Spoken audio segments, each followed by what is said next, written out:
A New Hope, Nier Chapter 66. You can read all of Azazyel's fan fiction stories by subscribing to patreon.com/Azazyel. With my guardian floating behind the Alpha Beowulf and putting it in the form of a full Nelson, I was able to find some weak points to shove my lightning-coated sword into it, and finally, after I twisted my lightning-coated sword where I believed its heart would be, it fell apart into a dense cloud of dark mist that my guardian gleefully absorbed, with some floating away in the wind as I dashed back to kill the stragglers that mine and Blake's team were dealing with. After we cleared out all the Grim and we checked our aura levels on our scrolls, other than me and Pyrrha, they all collectively grimaced at seeing themselves below the halfway mark.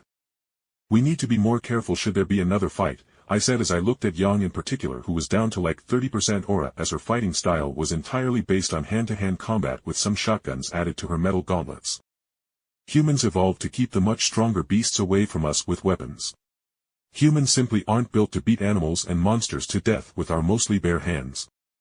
Thankfully Yang and Nora weren't on my team, as I would have an aneurysm dealing with those exuberant personalities. "Jake, can you put up more stone walls or maybe a watchtower or something?" Ruby asked, and I thought for a moment about how much magic it would cost me. "Yeah, let's all just get off the ground and wait with our scrolls till the syrup jars fill themselves up." Seeing Nora about to say something, I cut her off with what I thought she was going to say.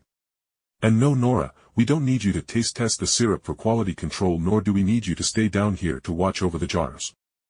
Nora's shoulders slumped, but Blake prodded her and the rest of her team over to me, and with a stomp of my feet a large stone pillar pushed us above the tree line and thus kept us out of the vision of the Grim patrolling the forest, or likewise running towards our louder fellow students that were shooting their guns in the distance. "So, we got a couple of days off after this trip. What you guys going to do?" Young asked as we all sat down on the stone pillar and settled in to relax for like half an hour or so for the syrup to fill up the jars.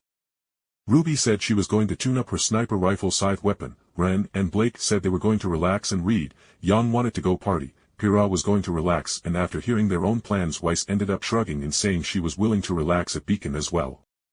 "How about you, Jake? What are you doing for the next couple of days?" "Oh yeah, you are going to take Weiss out on a hot steamy date, right?" Yang prodded teasingly, and I rolled my eyes. "Not that you would even know what a hot steamy date is. But no, I have some stuff I need to take care of in Vale." Feeling how the Alpha and the dozens of Grim killed had seemingly tipped over a sort of metaphorical lever in my guardian, and it feeling much stronger, and I wanted to see if I could go back to the world of Nier and bring them here. So, I needed a couple of days where I wasn't expected to spend a good chunk of the day in a classroom. "Hell, like you know what a steamy date is either." Yang spat before sticking her tongue out at me childishly. I couldn't help but chuckle along with Ruby, who was snickering at her elder sister getting shut down. Disregarding Yang's nonsense. "Jake, after you deal with your business, I would ask that you spare a few hours for us to have a bit of time together," Weiss asked, blushing slightly as she folded her hands in her lap, avoiding making eye contact with the people on our stone tower.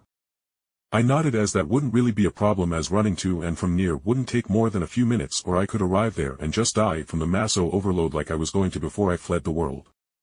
And in that case, with me being dead, I can't be blamed for flaking on Weiss.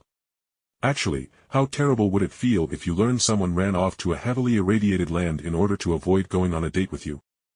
A while later we jumped off our stone tower, and after seeing the jars were basically filled with sap, we took them and backtracked to where they got dropped off at, to begin with. Glinda Goodwitch, our teacher and escort, had apparently telekinetically piled up several large boulders for her to stand upon as a lookout, as well as to use as weapons, as I saw several boulders had been thrown through some of the neighboring trees as well. We got our sap. And we didn't allow Nora to eat it all. I muttered at the end, as our very own Valkyrie had stolen a whole jar of our extra sap that we tapped and ate it on the way to the exfiltration zone. Like she literally ate handfuls of syrup at once. She must be Canadian.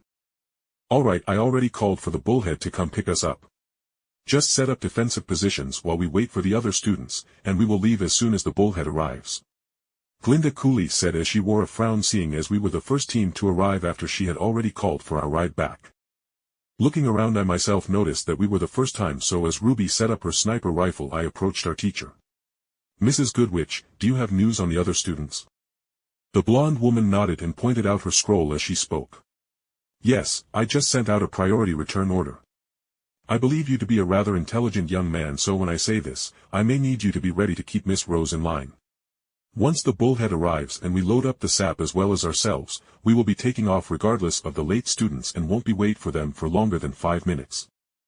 I could understand where she was coming from, as the golden rule for all air-capable transport was to always be in motion, as a standing vessel was an easy target to be sabotaged, as the flight units back in Yoarha after we landed would always leave us and fly back into orbit outside of the reach of the machine lifeforms as well as the rampant mutating fauna.